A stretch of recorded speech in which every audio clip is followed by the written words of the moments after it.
Hi guys, it's me, Indra, the founder of Maison Amaranth, and I'm here as today we are heading on our first sourcing trip ever to the south of France, and I'm taking you with me. We will be staying there for a week and we will be sourcing treasures for you day in and out. We are super excited, but we have a very big road trip coming up as we are going to drive from the north of France to the south of France, and it's around 16 hours toll free roads. So it's going to take us a while to get there, but despite that, we are still very excited, especially since we're going to be staying in one of the cutest Airbnbs that I've already wanted to stay for a while. And I know that this place is going to be the biggest inspiration for our brand and for you guys as well. So definitely keep watching if you want to see this Airbnb as well. But for now, let's hit the road and I'll see you guys in South of France very soon and I'll take you along with me. We arrived at night in Saint-Paul-de-Vence, one of our favorite towns in the south of France.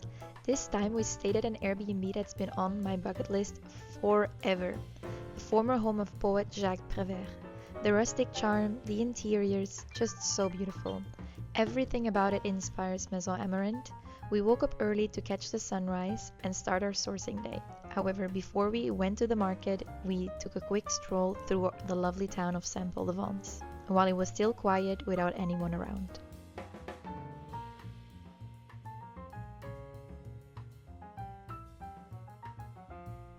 Time to head out. So our first stop was the Nice Brocante market. It happens every Monday and it's spread across 3 different squares. I expected it to be really small, but there were so many vendors and so many treasures.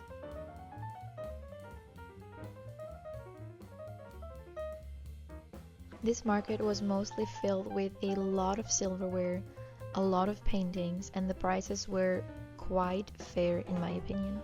Look at this beautiful Venetian mirror. Then we decided to take a short walk by the beach in Nice and just fully absorb that sun that we have been missing for a while. And then it was time to head to Cannes for Marché Forvy, which is a covered market filled with brocante that happens every Monday as well. It was smaller than I had hoped, but I still found some really lovely paintings, so it was definitely worth the stop. Especially since I was able to walk a little bit around in Cannes as well and mostly grab one of my favorite pastries, this kind of strawberry tart with cream. So good. We then drove home and had a cozy afternoon taking a bath as well as enjoying the beautiful Airbnb that we were in, and we ended the day with watching a movie by Barbara Streisand.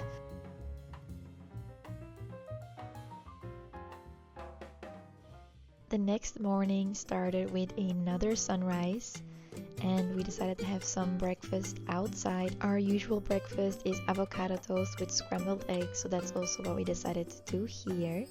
And look at this cute little cat that has decided to join us.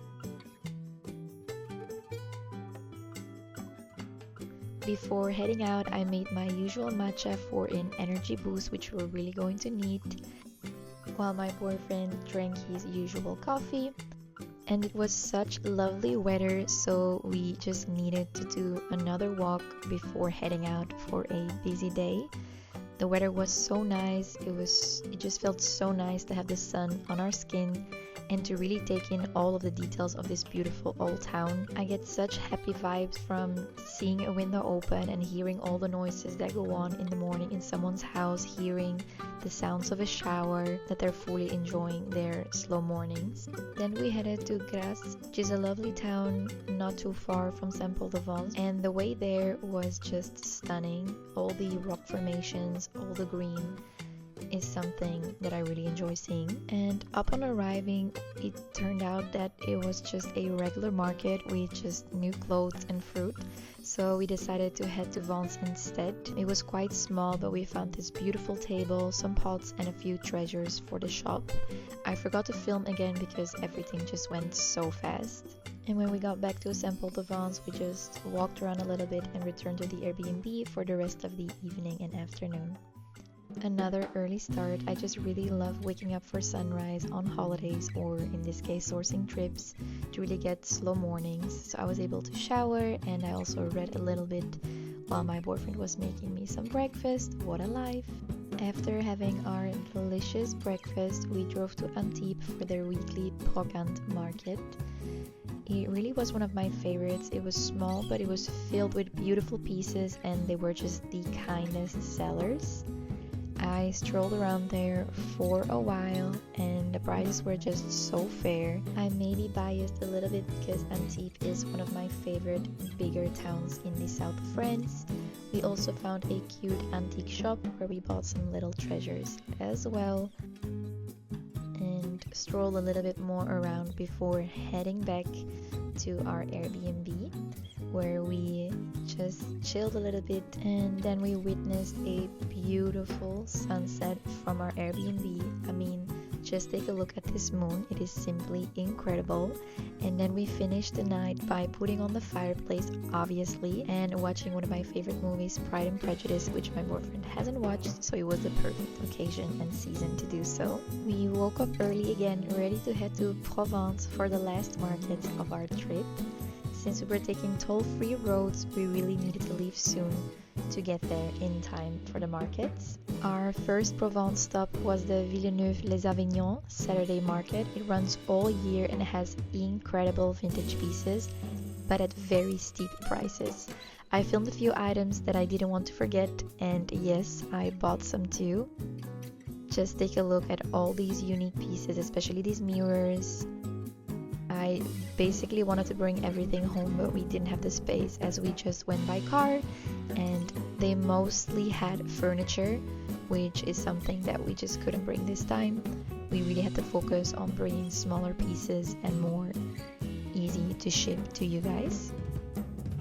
After that, we strolled through Avignon's old town. It is so beautiful, especially in the quiet off season. We grabbed pastries from La Magie de Pain, and let me tell you, they were easy one of the best croissants I have ever had, so it's definitely worth checking them out. We then also strolled a little bit through the town and just admired and soaked in everything that was around us. And then also decided to head up to the castle for some amazing views.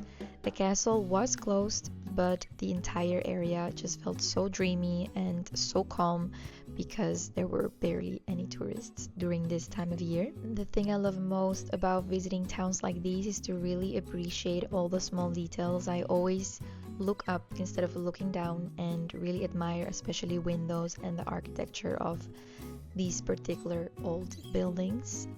For example, am I the only one who just gets insane happiness from looking at windows like this? The next morning we headed to Aix-en-Provence, and the way there, let me tell you, and as you can see, was stunning. All the nature around us, all the mountain formations, rock formations, it was simply beautiful. So we have arrived to Aix-en-Provence, to the weekly Brocantes market.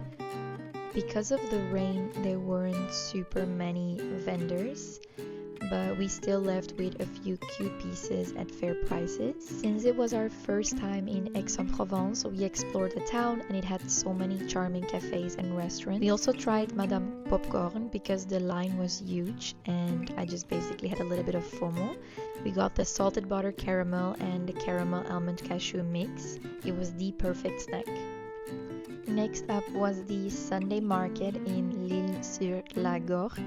It was raining there as well, so fewer vendors had set up and also were quite late to set up, which was quite a pity because it is usually one of the best markets in the entire region.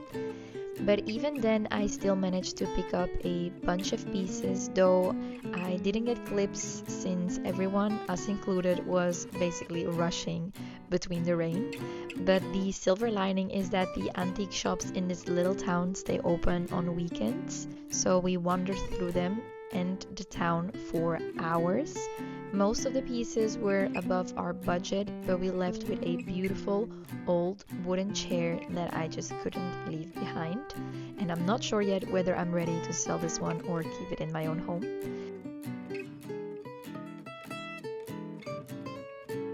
And this town was simply stunning because it basically has all these waterways slash canals, and since I'm from Belgium, it reminded me a little bit of Bruges as well as a little bit of Amsterdam, and I really just loved walking through these lovely streets and walking hours through these antique shops and really get inspiration for what it is that I want to do with Maison Amaranth. So what I love a lot is that besides from separate boutique shops, they also really had bigger indoor markets with individual shops inside, and these were just so cozy, and all the sellers were just super friendly with each other and having lunch together, and I really just loved the vibe that was going on there. Got hungry, so took a little pistachio cookie. I also found this cute shop that had so many porcelain, but it was quite steep, so we decided not to bring any. We just decided to enjoy the town a little bit more since it stopped raining, and it was just simply magical, and people here were so nice.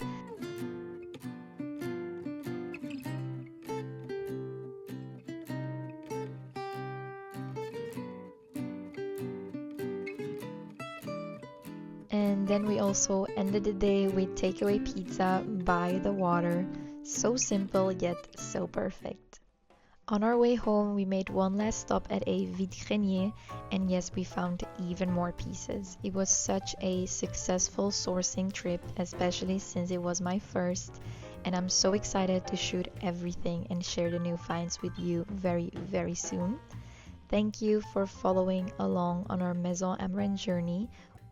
I hope you will still be here on our next sourcing trip. I also suggest signing up to our newsletter. The link is in our description below to stay informed about when our first collection will launch. Thank you so much, Maison Amaranth, where objects have soul and rooms have stories.